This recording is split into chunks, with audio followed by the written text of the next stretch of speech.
By the 1940s and 50s, it was the summer Midwest Riviera for people all over the Midwest to come to. They always came with their, quote, help, which would mean their servants, their cooks, their nannies, their chauffeurs.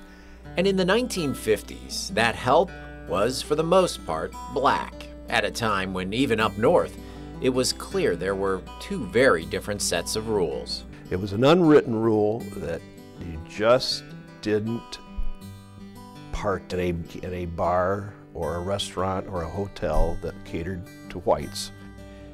And that's just the way it was, until a train rolled into town in 1949, carrying a man with a vision. Well, Thomas West was a chef on the Pennsylvania Railroad.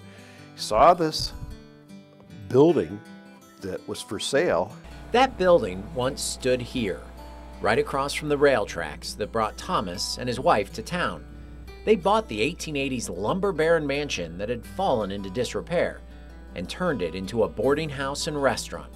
They called it the Rainbow Inn, a place that would welcome all shades of color, but whose most frequent customers were the help that had few other places to go. They were given a Friday or Saturday night off. They went to the Rainbow, and that's where they enjoyed themselves. And for years, that's exactly what they did. Mr. West worked in the kitchen while his family helped keep guests happy, and in the process provided a very important place for those who couldn't turn elsewhere. He was trying to cater to blacks of the city to come north and not be afraid to come north because they know they have a place to stay. So he tried to make a nice establishment, and I think he did. 14 years after it opened, things changed at the Rainbow and across the country. The Civil Rights Act was passed in 1964, the summer, and all of a sudden, you didn't have to have the rainbow inns anymore in the United States. Everybody had to be accommodated where they wanted to sleep, or they wanted to eat, or they wanted to drink.